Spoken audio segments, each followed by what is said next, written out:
The live stream will begin shortly. Please note that RapidVisa is not a law firm and is not licensed to practice law in any state. The hosts of the show are not attorneys. RapidVisa is a document preparation firm licensed and bonded in the state of Nevada.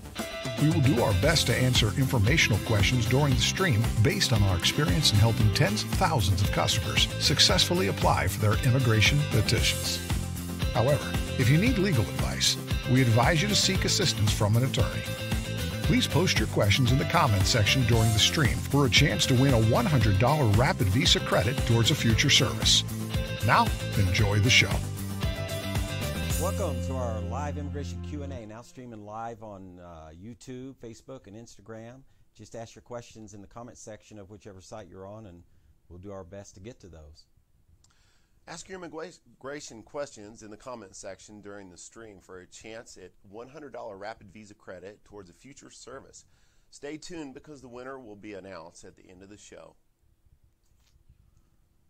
Okay, let's jump right in and have an announcement here to make about our new adjustment of status combo plan by popular demand, really something that had been requested. We now sell a product we're calling the adjustment status combo plan, and that is the K-1 visa and the adjustment status. So if you're doing a K-1 fiancé visa, you of course, once you get your fiancé here, you have to then do the adjustment status to get the green card, right? The K-1 doesn't alone get you the green card, and that is an expensive. The AOS is expensive just because the filing fee alone is $1,225. So we've come up with a plan that combines the K-1 and the adjustment status into one product where we allow you to pay that over a 12-month period. So it makes that financial burden a little tough. What we've experienced is once people get their fiance here, you got through all that expense of the airfare and the interview and all of that. Now you're looking again at big filing fee to get the adjustment status. So for that reason, a lot of people delay. This allows you to spread that out. So it's 12 payments of $269. If there are children, it's going to be a little more, of course, because of the child fees. But that does include the USCIS filing fee for both the fiance visa, which is $535, and for the adjustment status, which is $1,225. So those are included, and which means you get the green card included with that whole fee. So, you know, it's a way to spread that cost out, ease the pain a little bit, we hope. It's been very popular since we launched it, and it's available now. For more information, you can check our site, rapidvisa.com/installment. We got a little information on it. Okay, first question is, what is extreme vetting and how do I prepare for it? This is something that's relatively new, that's just come out with the new Trump administration. They're vetting the petitions a little more. Basically translated, that means that they're looking into them more. You're probably going to see more RFEs, requests for evidence. They're even looking at social media accounts. They're looking at phone records. Anything that you post on the internet, they can access, and they may even request to view this and inspect it either before the interview or at the interview. And what this means to the petitioner and the alien beneficiary is that you're probably going to likely experience more delays in processing time. You could see more RFEs, that's requests for evidence, and you'll want to do your due diligence in providing as much supporting documents and evidence as you can to show that you have a bona fide, legitimate relationship, because that's the RFEs that we're seeing right now. They're just requesting more evidence to prove that you have the relationship. They're also scrutinizing income on the affidavit of support, so you really want to make sure that you provide the required documents to prove income, like your taxes for the last 3 years. They're wanting to see 6 months of pay statements. So anything you can do to build the best case possible is going to help you in the long run. So make sure that you put this evidence and these documents up front. Otherwise, just be prepared to expect to receive more requests, and don't get frustrated. If they do request something, it's just part of the new process. So you'll just need to be prepared for that. Okay, Tiffany asked, I live in a different state than my husband. Will this be a problem for my removal of conditions? Well, it might be. You know, it is possible to get removal of conditions or ROC approved if you are living separate from your husband. But the goal of the removal of conditions, remember, is, what I should say is the goal of the conditional green card, the reason if you've been married less than 3 years, you'll get a conditional green card that expires in 2 years. The purpose of that is so that the government can get another look at your relationship 2 years later. And what they're looking for, of course, is fraud. They want to know that this was a legitimate relationship. It wasn't just a marriage that was done just to get somebody a green card. So, obviously, the best case scenario is you're together, you've been together, you've commingled some of your financial life, especially bank accounts and so on, and you want to make the case that yes, this was, and remains a valid relationship. If you're living separate from your spouse, that's not a disqualifying event, but it just makes it a little harder. You got a bigger hill to climb there to prove. The obvious question is going to be, why are you living separate? Is it for a job? Is it because one half of the couple had to go off somewhere else to work? That might be a pretty good reason. If you're living separate for another reason, you're estranged or something, then you've got a little more to prove. And, having said that, even if you're divorced, it's still possible to do a removal of conditions. But again, you're going to have to prove that the marriage was in good faith. It just didn't work out. And so you're going to have a little more work to do. So it's possible, but it is going to be a little tougher. The ideal situation, the easiest situation is when you're living together, you've been together the whole 2 years, you've commingled your assets, as far as life insurance, health insurance, bank accounts, lease, maybe you even had a baby, those kind of things. Those are the real solid pieces of evidence that they like to see that show that, yeah, this is legit. We're moving forward as a married couple and doing all the things a married couple does by commingling our lives. Anything that varies from that very kind of traditional standard expectation is going to make it a little tougher for you. Not impossible, but it's a little tougher. So you're going to need to compensate even more with your other evidence. If you're weak in one area, you're going to have to really step up your game in another area. So yes, it's possible, but you are going to have to answer for why you're not living together. That is going to be something you need a satisfactory explanation for. Nadia Serrano states that I am an American citizen and the fiance is from Kurdistan. He is Muslim and we plan to marry upon his arrival. How long does it take for the K-1 fiance visa and for him to come here to the U.S.? Since they started scrutinizing these petitions a lot more so in recent months, we're actually seeing the processing time take about 2 to 3 months longer than normal. Used to take about 6 to 7 months for a fiance visa. Now we're seeing time frames more like 8 to 10 months. And that's providing everything is perfect. You submitted a perfect case, all the supporting evidence, and everything is perfect. If you receive an RFE, of course, you're probably looking at anywhere from another 2 to 4 weeks on top of that, providing you respond in a timely manner. But right now, about 6 to 8 months with a good, solid application. Okay, from Khalid Jurna. Sorry, I'm sure I didn't say that name exactly right. But how long does it take from the beginning to the end for immigration stuff, starting the procedures with you in general? By the way, marriage will be taking place in Jordan. Well, right now, was that a K-1? Can you go back to that question just a minute? Does it say, was that a fiancé visa? Or I think they said married in Jordan. Oh, if you're going to get married, so a spousal visa. 8 or 9 months we're seeing now. It could definitely go quicker. It could go as fast as 6 months, but really we're seeing a lot more vetting now, especially from that part of the world. You don't mention what the citizenship country is, but if there are some countries on a ban list now. That's based on citizenship, not where you're living. And of course, where you get married is kind of irrelevant. What really matters is the citizenship of the immigrant. But yeah, 8-9 months now. If you get an RFE, that's a request for evidence, and they need more evidence, that can add a couple months to it. So, you know, what it takes right now is, with all the increased focus on immigration, what it takes is a lot of patience. I mean, I would plan for 8 or 9 months, but be prepared in your back of your mind for it to maybe take a year. It just might, especially if we're talking Middle East. So, you know, bring your patience with you. But what we like to tell everybody is, if you have a real, bona fide, legitimate relationship, you'll get it done. It's just going to take a little more patience now than before.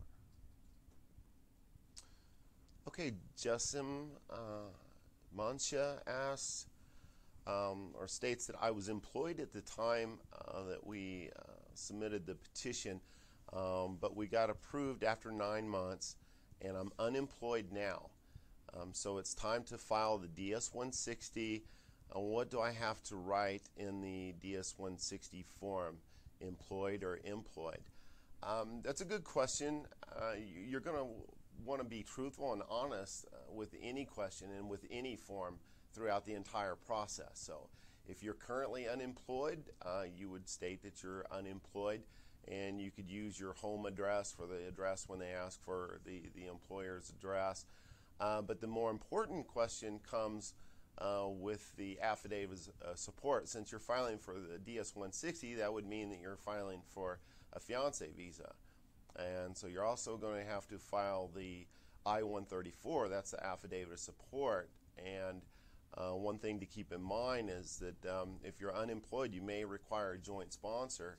And some countries and some embassies, some consulates do not always accept joint sponsors on a K-1 fiancé visa. So that's something that you'll want to check out. But anyway, to answer your primary question, just always be truthful and honest. If you're unemployed, you write unemployed. If you're employed, you write down employed. And you can't expect, if you're unemployed with no income, unless you have some assets fairly significant that you can list, you're going to need to resolve that problem. Your past employment is great, but that's not going to get you approved right now. You may need to take any job you can get. The financial requirement's not that high. For non-immigrant visa, it's just 100% of the poverty level. So pretty much any job will get you to that point. You may have to just go out and get whatever you can get until you can get maybe your preferred job a little bit later on. So you're going to have to look at that. I mean, if you have no income, no unemployment, no income that meets the threshold, it's unlikely you're going to get approved. You know, the whole point of it, that is to prove you have income. Unless you have assets that you can substitute, but again, they would have to be a pretty good, you know, assets to get through the process. Assets always get you a lot more scrutiny unless they're really high. You know, I mean, if you got, you know, several $100,000 in an IRA or something, you might be fine. But for most people, that's not the case. So just know that you may want to go out and get some kind of job, even if it's temporary. Okay, Eli says, how do I know RapidVisa isn't a scam? Well, we get that one, and we understand it. You know, we try not to take that personal, because obviously, as long as we've been around, you know, a decade or more, if you're not in this industry, you probably haven't heard of us until, you know, if you don't know anybody who's done a visa. And so, you know, that's very understandable, especially when you're doing business online. There's several things. You know, we have a Better Business Bureau accreditation. You can check with them. That's an independent third party, and you can see how long we've been accredited and what our rating is, and so on. We've got there are other links out there if you want to search for you know, RapidVisa reviews or something. You can read third party information from people who used our service. You know, we've been in the news now and then. You can find that kind of stuff out there, or links to it on our site, which will take you to a third party site. But we are also licensed, you know, registered and bonded with the state of Nevada to do what they call document preparation. And so we do again have a license. We have a bond, and what a bond means with us, or any company that happens to have a bond, means if we all disappear, all 50 plus of us disappear tomorrow with your money, you could appeal to that bond to get reimbursed. That's what bonding means. But we are bonded, which is a process you go through to you know, that to get that bond, you have to prove that you're basically credit worthy and legitimate. And we have 3 physical locations you can actually visit if you happen to be near any one of them, or go look us up on Google Maps, and you'll see that we're not just a P.O. box like so many online businesses are. Check our social media site. We have a lot of traffic on there. It's pretty hard. I won't say impossible. People come up with ways to scam a lot of things, but it'd be pretty hard for us to fake the traffic on our social media site. So if you check out there, you're going to see pictures of us, our staff, our customers, testimonials on our social media site. So that's another place you can check. We've made the Inc. 5000 list 2 years in a row. Probably make it again this year. So that's yet another third-party site you can take a look at and see that, yep, we're a legitimate business and doing good business here. So, check Instagram. There's some behind-the-scenes photos of us. So, it's not hard. We've been around long enough now that it's not hard to find information on us out there on the web, the kind of stuff that can't be faked, right? I mean, the key to investigating any company you're doing business with online is look for information about that company that's not on their website. Obviously, we control our own website and can write anything we want, right? So, but you go looking at these other sites and you find third-party or customer posts to social media and all that. That's the way you can tell, one of the ways you could tell that us or any company operating online is legitimate. But again, we're not just a web company. We have an office. We're right as we're speaking right now. We're sitting here in Las Vegas. You're welcome to come by and meet me, Rick, any of the staff, anytime, Monday through Friday, 8 to 5. We're always here, in the office. And so just do a little homework. It's easy to see. We're here. We're not hiding. We're not hiding behind a website. We're here to visit with you anytime. Okay, Matanga from Instagram asks or states, my girlfriend lives in Colombia and she has a fiancé visa. So when will she come here? And does she need to buy a ticket one way or round trip? We actually receive that question quite a bit. And if they do in fact have the fiancé visa, you only need a one-way ticket because they are coming to migrate to the United States and then apply for a lawful permanent resident status and apply for a green card.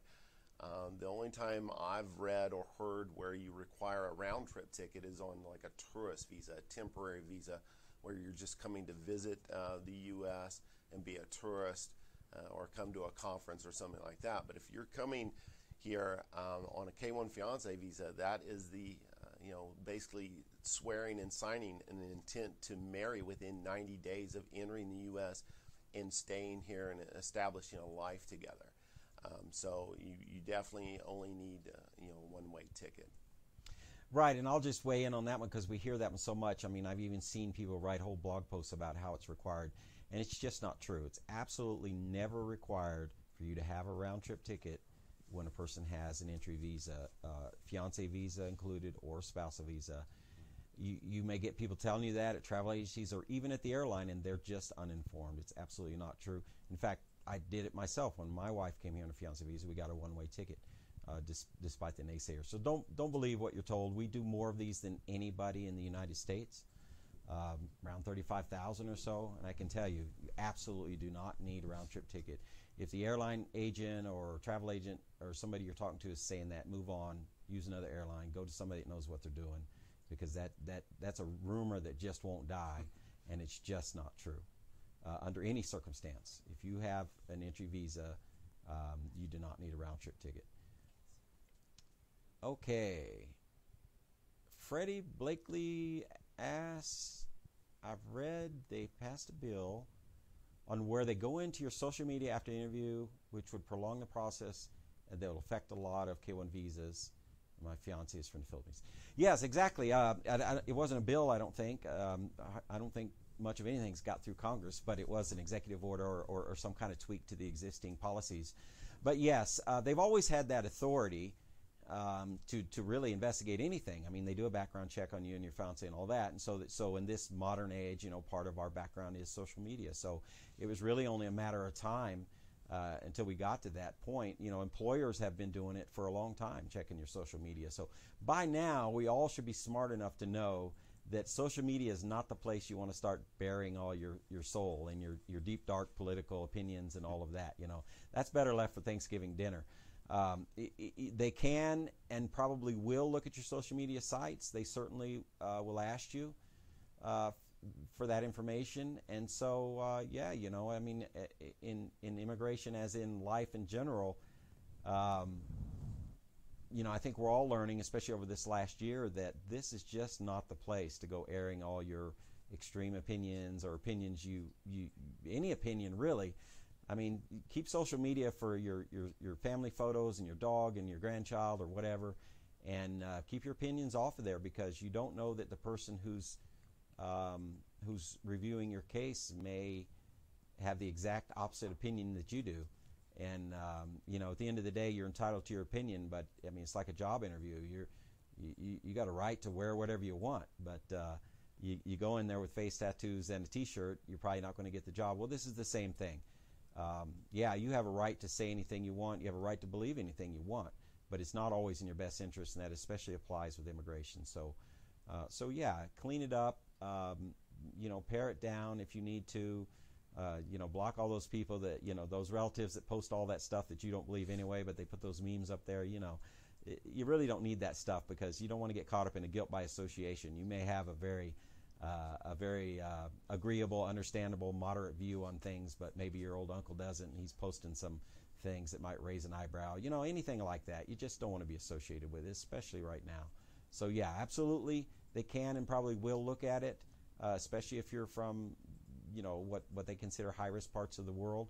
So yeah, absolutely, you need to take a look at that. You need to say, if I was searching my name, me being the alien, what would I find on the internet, be it social media or anywhere else, and take a look at that stuff. I mean, it's fair game. You put it out there for the public. The public includes the government, so just understand that. And it looked like Freddie had an add-on question there too about the approval and denial rates in Manila, or at the U.S. Embassy in Manila. I can tell you our experience has been very good at the U.S. Embassy. Our success rate's over 99.7%, and we've processed well over 35,000 petitions, and a majority of them are from the Philippines. So the approval rates there are really high, especially if you present a good, solid case. That's right. You know, when you hear denial rates are high, that's for tourist visas. They're exceptionally high in the Philippines for tourist visas. But for K1s, fiancé visas, they actually do more out of the Philippines than the entire next 5 countries combined, not as much as the Philippines. So if you're doing a fiancé visa or spousal visa out of the Philippines, the approval rate is very high, higher than average. But if you're doing a tourist visa, very low, because unfortunately Filipinos have a habit of getting a tourist visa in the United States and never leaving. So you're probably not going to get a tourist visa unless you own property, business, you're leaving your family behind. You would have to prove to them that you absolutely, under no circumstances, would want to stay in the United States at the end of your tourist visa, which most Filipinos can't make that case.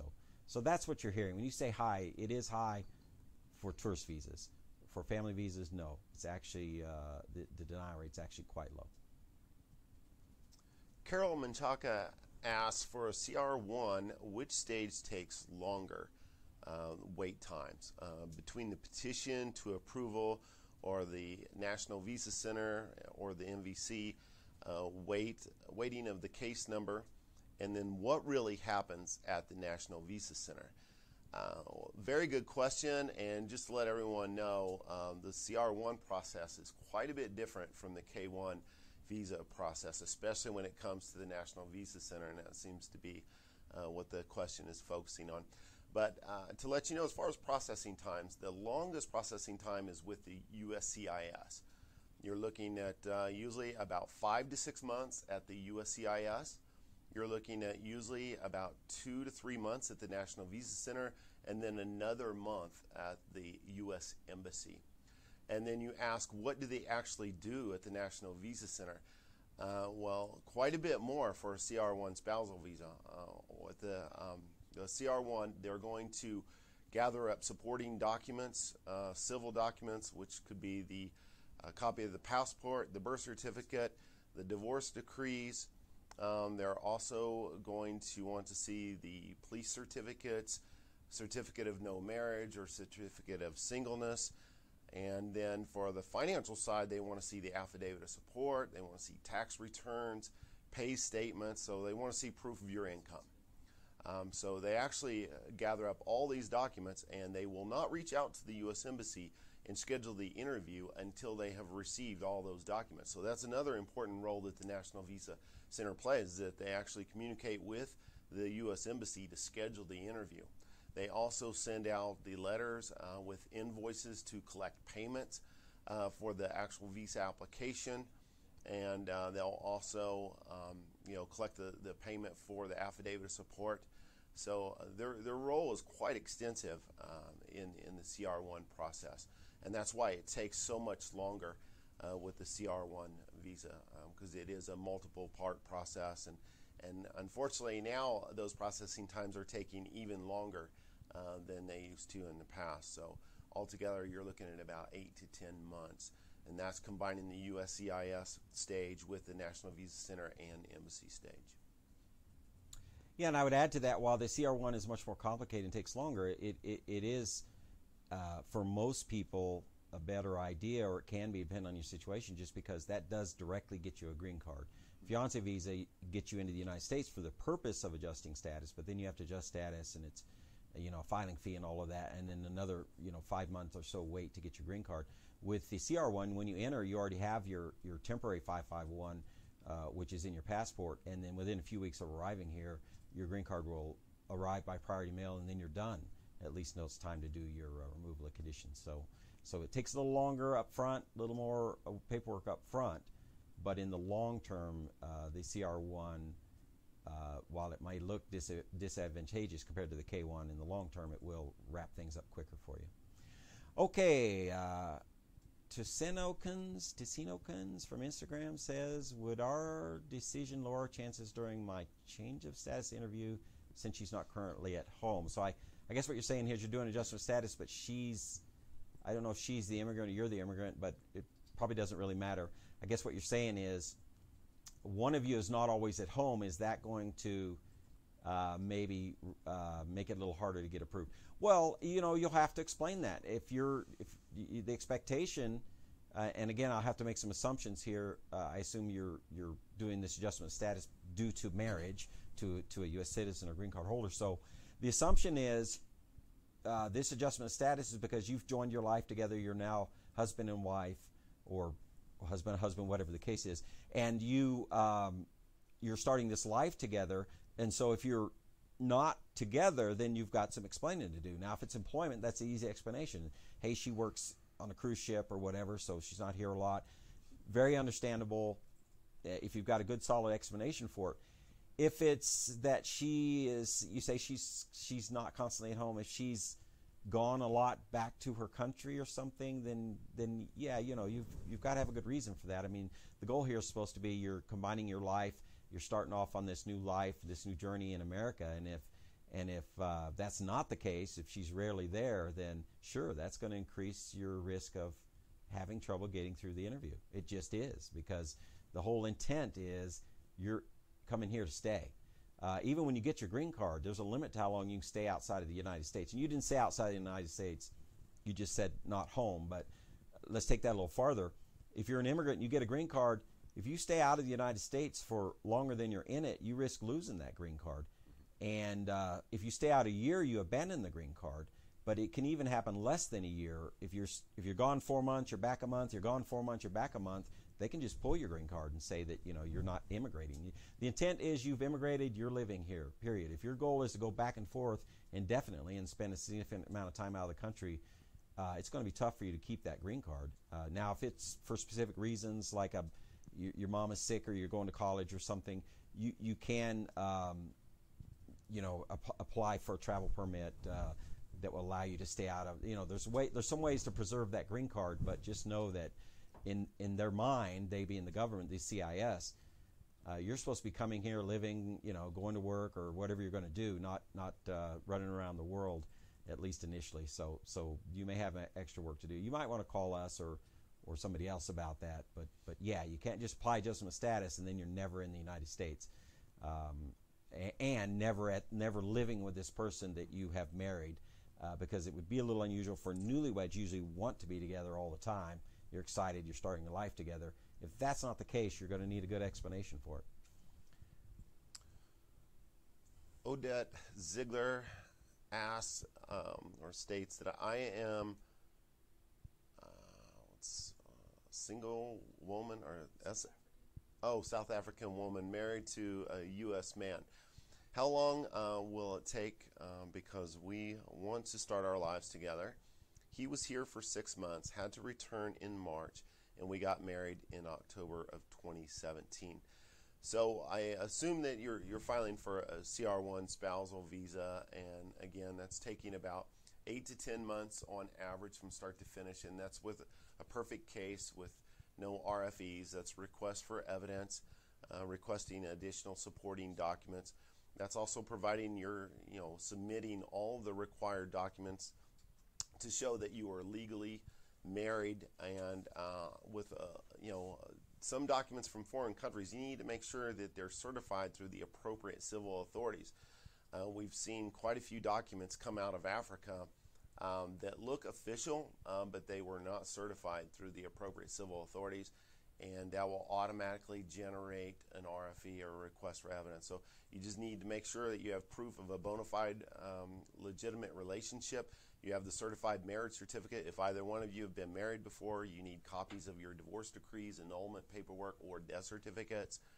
And basically we give you a detailed checklist of everything you'll need, but these are just some of the items that I can think of off the top of my head that you'll want to try and build the best case that you can. And now that they're scrutinizing petitions, especially from Africa, you'll definitely want to make sure that you provide third-party affidavits, from witnesses to your relationship, that have seen the two of you together and know both of you, and have been around you, because they're scrutinizing these petitions and they really want to see whether or not you have a bona fide legitimate relationship. Okay, Ayanico Princess from Instagram asks, why is the removal of conditions taking so long this year? Well, everything's taking longer this year, and it's really because of the administration. So wherever you're at politically, elections matter. And right now we have an administration that's anti-immigrant, and they campaigned on that, so it shouldn't be any surprise to anybody. So this is what we're living with. Elections matter.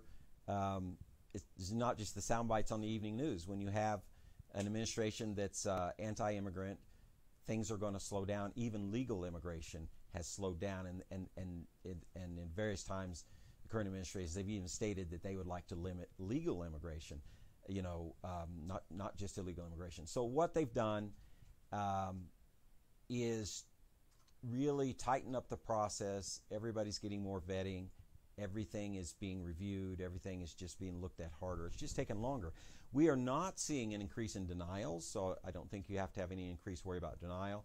We are, which is kind of a shame. It seems like we're delaying everything, and we're not increasing denials. Now, we can only see our numbers. Our denial rates are very high because we just don't take your business if we don't think you can get approved, if you're not qualified, to be approved. So maybe overall denials are up. I don't know. But with us, inside our numbers, and from what statistics we've been able to see, your chances of being approved are just as good as they were. It's just going to take longer because everything is so backed up. So, yeah, sorry about that, but everybody's seeing it. It's not just removal of conditions. It's across the board. It's fiancé visas, spousal visas, every type of family visa, which is what we do. The times we've added months to it since we got the new administration. It's just how it is. Eventually we'll move on to another administration. If they have the opposite view, things will speed up. So, depending on where you're at politically, maybe that's good, maybe that's bad, but and we don't take a side on that. All we'll say is right now it's slower. As long as we have this administration, you can expect it to continue to be slow and maybe even get worse. So yeah, I don't have an answer for how to speed it up, but that is the answer about why it's taken longer. Okay, Freddie Blakely is back and states that I'm okay with giving this information. I make $22,000 a year. I live in North Carolina, and which is $16,400 is the least required when my fiance goes to the interview. I may not be over $16,400 yet. Will she get denied? You know, we get asked this question a lot on whether someone will get approved or denied. Just to let you know, RapidVisa does not issue visas. We are a document preparation company, and we're very good at what we do, but unfortunately, we cannot really say whether you're going to get approved or denied. What we can do is build the best case for you and support, provide all of the required documents and make sure that your application meets the minimum requirements. But to answer your question, everything comes down to the discretion of the consular officer that's conducting the interview at the U.S. Embassy. They're going to review your documents. They're going to interview the alien beneficiary. They're going to ask questions, and they're checking off boxes, of course. But it's difficult to say whether income meets the requirements or not, simply because there's so many variables, so many factors that go into weighing income. They could be looking at your age, your health, your education, your skills. I mean, if you're 74 years old and you're living on Social Security or something, that could weigh in their decision. If you're a young person with a master's degree or a PhD, they may think that, you have the ability to have a sustainable income and make at least enough money over a period of time to support your alien beneficiary, your fiance. That's really what they're looking at. Can you support this person for the next 10 years or 40 quarters? That's what it comes down to. Right, and you say you make $22,000 a year, but I may not be over 16.4, but you said you make 22, so it's a little confusing. If you mean your current job pays 22,000, but you haven't made that much yet, maybe you just started it or something. 22,000. If there's no kids involved, you're going to be fine. If that's your current job and it's not a temporary job, you'll probably be fine. Again, as Rick says, we can't guarantee that, but that does get you over the threshold. So on paper, you're fine. Obviously, they'll look at, as Rick was saying, they'll look at the whole picture, but they're looking at what is your annual income. If you haven't made that much yet this year, it's only May, that's fine. Or you haven't made that much yet since you started this job, that could be okay too. They're going to look at your whole work history and the whole bit. But on the surface of it, if it's you and a fiance, there's no kids involved because the number goes up as you add dependents. 22,000 will be fine. It's probably the best answer we can give you. Like Rick says, you got to put together the best case you can and send it in. And another thing to know is you don't get immediately denied because of your finances. If they don't like it, they're going to send you an RFE. And they're going to give you another shot to make it right or explain or whatever. You won't just receive a denial in the mail if they're not liking your income.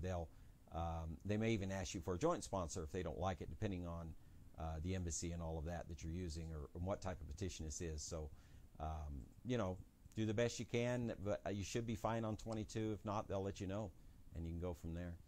I believe on his previous question, he stated that they were going to the U.S. Embassy in Manila. And just to give you a heads up there, on the fiancé visa, they do not accept joint sponsors on the fiancé visa. They do accept joint sponsors for the CR1 spousal visa. So if your income is a concern and you don't know if you're going to be able to meet the requirements, you may even consider spousal visa if you're going to require a joint sponsor, but that's just something to keep in mind. Morris on Instagram says, "What is the approval rate in Morocco?" Wow, that's a tough question. The numbers, exact numbers, which we all would like to have, are hard to find. And when you do get them from the government, any kind of numbers, certainly including immigration, they're always a few years old, and so wouldn't do you any good because a few years ago we were in a different political climate. So here's what I would say about Morocco. First, you also don't mention, I'm assuming because we just do family visas and you're on our channel, you're probably asking about a family visa. So if you're asking about a spousal or a fiancé visa, again, it's a very vague question. It's hard to answer, but most are approved. That's worldwide. Most spousal fiancé visas are approved. The approval rates, you see the numbers jump around 80%, 84. There's a lot of variables, but they're high. Vastly more people are approved for these visas than denied from every country. Now, having said that, Morocco is not the highest on the highest denial countries. That would be Nigeria, Ghana. They're higher there. But even there, most people are approved, but it is higher than average. But it's not at the highest approval rate either. So you're a little below, because it's just that region that maybe they're worried about a little bit or something. If you meet all the basic requirements, and again, not knowing your case, it's hard to say, but you've got a legitimate relationship, the income is fine, you check all the boxes, you're certainly high 80s, probably high to mid 90s, your chance of being approved, even from Morocco. But you got to have a good, solid relationship. As the approval rate goes down, you need a stronger case. So the highest approval rates in Philippines, that almost all of those seem to get approved, right? If you meet the basic requirements. As you go down from there, Europe's high. Japan's high. A lot of these first world countries are very high. As you go down and you get into a country anywhere in the Middle East or Northern Africa like Morocco, you're going to have a little bit more proof of the relationship. By that I mean, if you're doing a fiancé visa, you've made one trip to see your fiancé in Morocco, and that was 3 months ago, and now you're all of a sudden getting married. That's a tougher case to prove. If you spent time in Morocco or you've made many trips over a year, that's an easier case. So it really comes down to what is the depth of a relationship, what are the actual details of your relationship. At the end of the day, nobody can give you an exact number. But what I can say is we do them from Morocco. We've done a lot from Morocco. It's usually not a problem. When we've seen a problem out of Morocco, it has been because of a very weak, on paper anyway, right? They can't feel your emotions. So when I say weak, what I mean is the evidence you're providing is weak. A person makes one trip. That you met online 3 months ago, you made one trip to Morocco. As soon as you got home, you're filing a fiancé visa. In some countries, like I say, Europe or South Korea, that goes by fine, and we actually see that exact case a lot.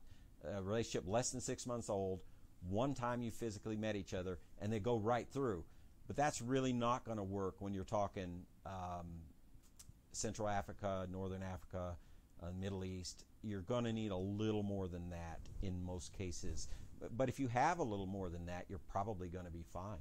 Again, it all comes down to background check, that the Moroccan citizen has not been involved with some of these groups that the United States doesn't like, things like that. Okay, Sandy D asks if the USCIS website is important to see if they change the status. Because my fiance received the approval letter a week ago, but the USCIS website says that it's still in the received status. We see this all the time. Unfortunately, the USCIS does not always update the status of your case immediately. Sometimes it could take weeks. But you can continue to check the status online. But if you've already received the approval notice, why do you care? I mean, that's all that matters. I know you may be concerned if the status online doesn't match what you have in hand, but if you have the approval notice in hand, that is much better than the status online. If you want to confirm, you can just call the number that's listed on the approval notice and just confirm with the USCIS directly. But to answer your question, a lot of times the USCIS does not update the processing dates and times for their centers.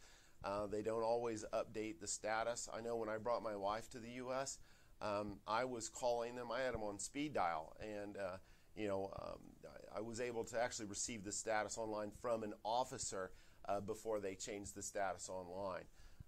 So if you're really concerned about it, I would just call and confirm. But if you have the letter in hand, that's what you want. That's the most important part. Does speed dial, for our younger viewers, does speed dial still exist? Is that a thing? It's just programmed in. Okay. Yeah. It used to be important who was in your speed dial. You could only have like 5 or 10 depending on your phone, and that told you who was important. So your girlfriend would always look and see if she was on your speed dial. Okay. Ina Pascual Reyes. Hi, my boyfriend live here in the USA. I'm working in Taiwan as a contractor worker, but I'm from the Philippines. We visit the Philippines last Christmas and planning to go back this coming September. But since his job only gave him 10 days, we plan to move the vacation next summer, save month. Now I'm planning to surprise him. I'm thinking to apply for a tourist visa. I don't have business. I'm only a contractual worker, so is it possible that they will approve my application for tourist visa? What are the requirements and how long before we get approved? You know, some of these, not enough detail. This one we got a lot of detail, so let me sort through this. My boyfriend lives in the U.S., and so you're from the Philippines. Okay, so what I'm taking from this is you're from the Philippines. You're a contractual worker. What are the odds of you getting a tourist visa? That seems like the long and short of it. You know, honestly, I got to say that they're not good. Unfortunately, I wish it was different. I myself have family in the Philippines, and we, you know, we're good at this, and we do this all the time. And some of my family members, I've not been able to get a tourist visa, and they have regular jobs and everything. So it's not good. If you're single, if you're a single person, that's a strike against you for getting a tourist visa out of the Philippines. And again, this doesn't apply to every country, but it will a little bit. In general, from any country, they're looking for the same thing. They want to know, what are the odds you're going to leave the United States at the end of your tourist visa timeline?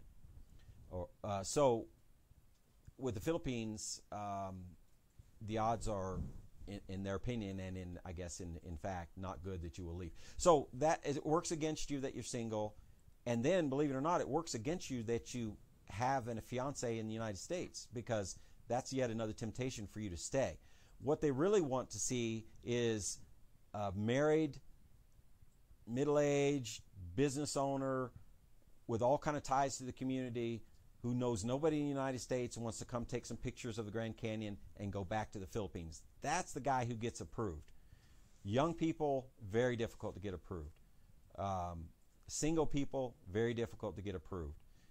People who don't own some kind of substantial business or real estate in the Philippines, difficult to get approved. So, you know, it's $165 to apply, and we can help you with that. You know, our fee's $100. So if you want to spend $265 to find out, it doesn't hurt your later case to do a fiancé visa. That's another common question. Is it going, if I get denied a tourist visa, is that going to hurt me later for a fiancé or spousal visa? Absolutely not. As long as you're honest, you don't get denied for fraud. If you're completely honest, you do a tourist visa, you get denied. We've had a lot of customers come to us after getting denied, and they sail right through on the fiancé visa. So if you want to spend the money and try it, you got nothing to lose except that money and your time of going to the interview in Manila and everything. But I wouldn't get your hopes up. Based on the situation as you laid it out, you're probably not going to be approved. I mean, I hate to say that, but I don't want to see you waste money either, even if you're spending some of that money with us. We really don't want you to waste your money. If you want to try it and you're willing to spend that money to take a chance to surprise your fiance, hey, go for it. But you got to know going in that your odds are not good. Okay, Perry Scoggins asks, how long can my girl come to visit me from Colombia while the K1 fiance visa is in the works? I'm assuming that you're talking about applying for like maybe a tourist visa, a visitor's visa, or something like that while you already have an active K1 petition. I can tell you it's not recommended applying for multiple visas at the same time. The reason being is because it could look like or appear to the Department of State that you're committing immigration fraud. I mean, it looks like you're just trying to get to the United States any way that you can. And here's the other issue. Let's just say, for instance, you got approved for the tourist visa. There's no guarantee that they can enter in the United States, because a CBP agent, you know, the border protection, and it's basically the police at the border, is going to look at that, and they'll see that you have an active case in the system, in the database, and they could end up denying you entry into the U.S. and just tell you to go back home and wait for the proper process, and that's for the fiancé visa to be adjudicated and approved and issued. And so it's highly recommended that you just be patient and just wait for the process to complete and for that visa to be issued. I know it's taking longer than normal, but we do get a lot of people that try this, especially folks from you know, countries that have ESTA, meaning that they're on a visa waiver list so they can just enter in.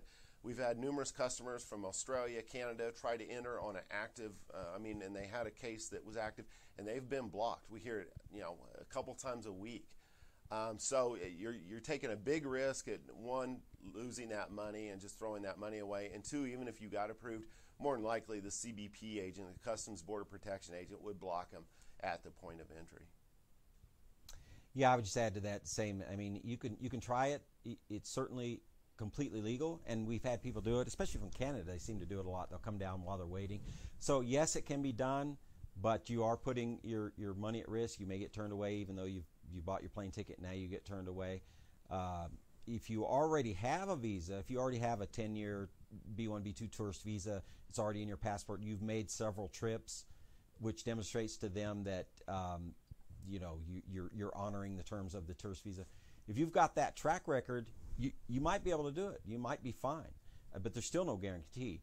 If you show up at the border with 3 suitcases full of stuff that a tourist wouldn't have because you're thinking, hey, I'm moving there eventually anyway, let me go ahead and start taking my knickknacks, they're probably going to turn you back. So, you're taking a risk. It's not against the law. If you don't mind, if it's worth spending the time, effort, money, and frustration to give it a shot, hey, give it a shot. But just know that, it's probably better just to sit back, be patient. Okay, Ashley says, once the USCIS and NVC approves the case, and the case is mailed out to the beneficiary's local embassy for interview, should the interviewer still look at adjusted gross income or gross income? Okay, a slight adjustment I'll say is that a lot of times now you're going online and scheduling that interview yourself. They're not sending you an interview date. But that's not your question, so let's get away from that. You're asking, will they still be looking at my income is basically your question. Do we say what kind of visa it is? For the fiancé visa, absolutely, because they don't even look at it the first time until the embassy. So for a fiancé visa, which is technically a non-immigrant visa, it's the adjudicator at the embassy who and their staff who evaluate your finances. So that will be the first and last time your finances are looked at for a fiancé visa. Now, for other visas, like a spousal visa, the NVC is going to look at it. So yes, you'll never get to the interview stage until your finances have been approved, and then they will not review them again at the embassy. Now, can they? I guess they can. They've got a lot of latitude on what they can do, but we've never heard of it happening.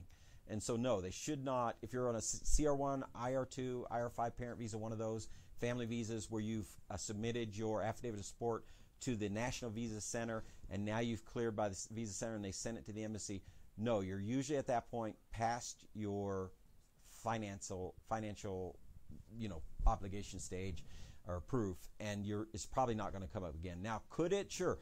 If for some reason, through extensions or whatever, it takes 6 months from the MVC stage to the interview, yeah, they might want to look again and make sure you're still employed. Who knows? So can they? Yes, but it would be unusual. It's not normally the case. If your finances have sailed through the MVC and you're on an immigrant visa, meaning not a fiancé visa, then yeah, you're probably done. You probably got nothing to worry about. So in other words, and you didn't say this, but if after you cleared the MVC, you got fired or laid off and lost your job, you're probably going to be fine because it's probably not going to come up. Now, they also asked about gross income and adjusted gross income. A lot of that has to do with your sponsor's employment status, because in most cases, if you're just a regular W-2 employee, you're going to be looking at gross income. If you're self-employed, an independent contractor, then they're probably going to be looking at adjusted gross income. Also, if you filed a 1040-EZ form with the IRS, then you're also using adjusted gross income as well. So really, to answer your question, we'd have to know the employment status, whether they're an employee or they're a business owner or independent contractor, and we'd also need to look at the tax returns to see which type of tax returns that they filed. If you want to know more information on that, send us a message, give us a call. We can help you through that. Okay, Muhammad asks or states that I am a Palestinian and was convicted and jailed for insulting the president of Palestine. I tried to get a certificate of no criminal record, but was refused due to this issue. What can I do?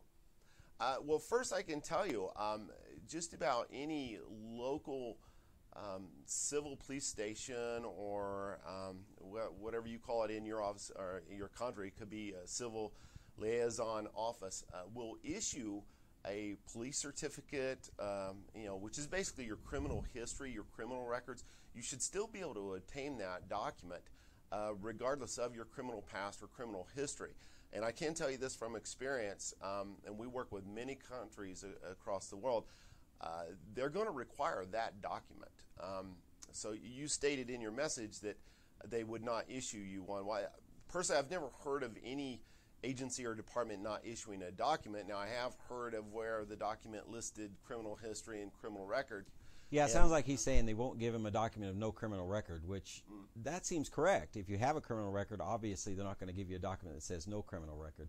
So what you need is the document, this criminal information certificate, which generally would come from the Israeli DCO that would list your infraction. And I would say something like that's not going to be a problem because in this country we would not see that as a crime.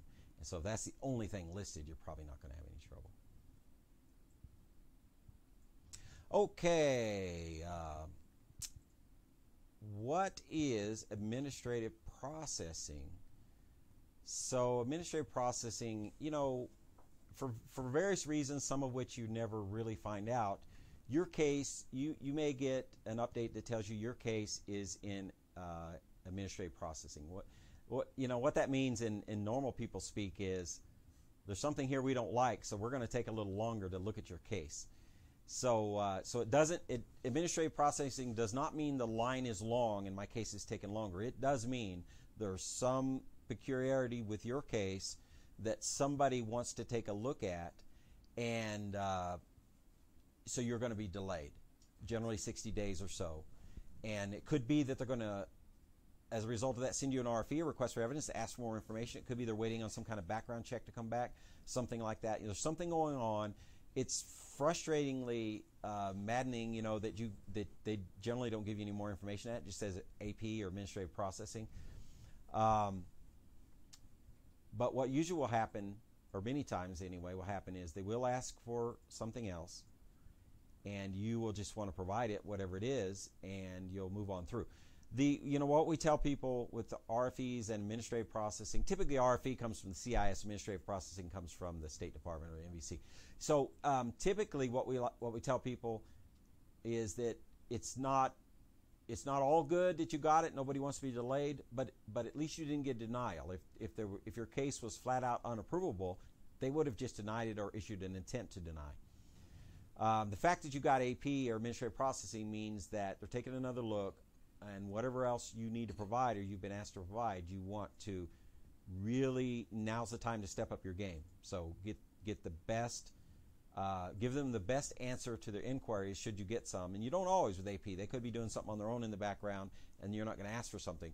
But many times they'll ask you for something else. And if they do, man, you need to do as best you can. Don't take any shortcuts. Don't make excuses. Spend whatever you have to spend. Do what you got to do to get them exactly what they want. Give them a reason to release you from AP and get you approved. But that's what AP is, administrative processing. It's not uncommon. It doesn't necessarily mean you're going to be denied, but it does mean there's something they want to take a closer look at. Okay. It's about time to wrap up our show for today. We want to first remind you, you're obviously on one of our social media channels right now, Facebook, Instagram, YouTube, but we have a lot of good videos about a ton of topics on our YouTube channel, youtube.com/RapidVisa, or go to YouTube and search us and you'll find us. But we got a lot of great clips that we've done on common questions. So probably for 80% of you, your question has already been answered, and of course you're welcome to ask it again here, but in between live sessions, or if you didn't get a chance to get your question in before we wrapped up today, look out there. The chances are very good that we've already answered it. And then, of course, you can always call us, use our live chat if you have a question, and we'll do our best to answer that for you. But take a look. There's a lot of great topics that we've covered. The questions that we see over and over in our live broadcasts, we've pretty much taken all of those and either put up a copy of our answer that we produce live or created a custom answer for that. And so a lot of the general questions have already been answered. Take a look at those. Some of them could be very informative in your case. All right, let's announce our winner. Our winner for the $100 credit towards any RapidVisa service today is Freddie Blakely II. Congratulations, Freddie. Just we've got your name. Call us whenever you're ready to use us, or we'll there's no time limit. If you're planning on using a year from now, we'll have your name. So Freddie Blakely II, you are the winner. Congratulations. And that'll wrap it up for today. Thanks for joining us as always, and we look forward to seeing you again on another RapidVisa immigration question and answer session. Goodbye, everybody. Thank you for joining us today. We apologize if we didn't have time to answer all your questions. However, you can always contact us by phone or chat to answer your questions. We want to remind you that RapidVisa is not a law firm and is not licensed to practice law in any state. The hosts of this show are not attorneys. RapidVisa is a document preparation firm licensed and bonded in the state of Nevada. If you need help with your immigration petition, check us out. We've helped over 30,000 customers from 180 countries apply successfully. Check out our testimonial library at RapidVisa.com, where we have over 1,000 photo testimonials from actual customers describing their immigration journey with RapidVisa. There's no cost or obligation to create your RapidVisa account. You can create your free account at RapidVisa.com/free. Be sure to like and follow us on Facebook to be notified of future live streams. Thank you and see you next time.